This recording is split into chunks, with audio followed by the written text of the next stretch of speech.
Hello' সকলোৱে নমস্কাৰ গ্ৰহণ কৰিব। বৰ্তমান সময়ত বিশ্বত চলি থকা যিবিলাক ডাঙৰ সমস্যা, এই আটাইবিলাক সমস্যাৰ ভিতৰত আটাইতকৈ ডাঙৰ সমস্যাটো হৈছে গ্লোবেল ৱাৰ্মিং।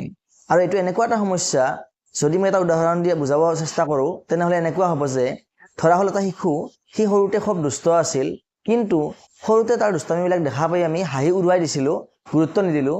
আৰু এতিয়া সেই শিশুটো ডাঙৰ হৈ কিনে কি হৈছে, কণ্ট্ৰলৰ বাহিৰত গুচি গৈছে। তাক এতিয়া আমি আৰু কণ্ট্ৰল কৰিব নোৱাৰোঁ। সি ইমানেই বেয়া হৈ গ'ল, যদিহে তাক আমি সৰুতে কণ্ট্ৰল কৰিলোঁ হয়, তেনেহ'লে আজি সি বহুতখিনি ঠিক থাকিল হয়।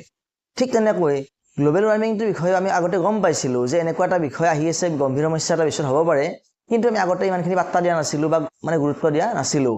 কিন্তু এতিয়া দেখা গৈছে যে এইটো এনেকুৱা এটা ভয়াৱহ সমস্যা হৈ আমাৰ সন্মুখত থিয় দিছে, যাৰ পৰা পৰিত্ৰাণ পোৱাৰ উপায় বিচাৰি আমি হাবাথুৰি খাই গৈছোঁ। কাৰণ যোৱা এবছৰ বা দুবছৰৰ ভিতৰত যিখিনি গৰম পাই আছোঁ, আমি অনুভৱ কৰি আছোঁ, মাজে মাজে এনেকুৱা ভাৱ হয় যে অহা 10 বছৰত আমি আৰু জীয়াই থাকিম নে নাথাকিম। কাৰণ কিয় টেম্পাৰেচাৰটো ইমানখিনি বাঢ়ি গৈছে, ইনক্ৰিজ হৈছে। এইটো এটা চিন্তা কৰিবলগীয়া বিষয় বৰ্তমান হৈ পৰিছে।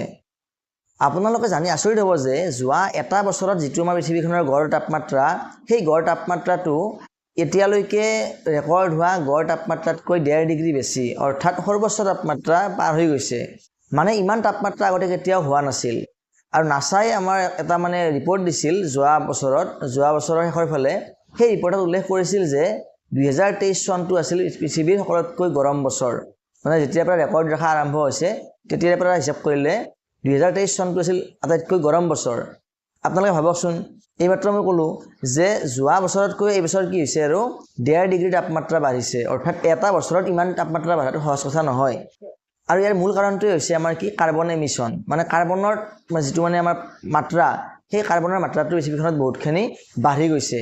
ইয়াৰ অন্যতম কাৰণ হ'ল আমি ইমানেই গছ কাটিছোঁ, মানুহবিলাকে ইমান ধ্বংসযজ্ঞ পাতি আছোঁ প্ৰকৃতিৰ ওপৰত যে ক'বলৈ ভাষা নাই। আৰু যদি আমি এনেকৈ ধ্বংসযজ্ঞ অব্যাহত ৰাখোঁ, এনেকুৱা বেয়া কাম কৰি যাওঁ, অৰ্থাৎ গছ গছনি কাটি যাওঁ, তেনেহ'লেতো আগন্তুক দিনবিলাকতো ইয়াতকৈ ভয়াৱহ হৈ থাকিব। আৰু বৰ্তমান এইবাৰ আমাৰ অসমতে 41+ গৈছে তাপমাত্ৰা।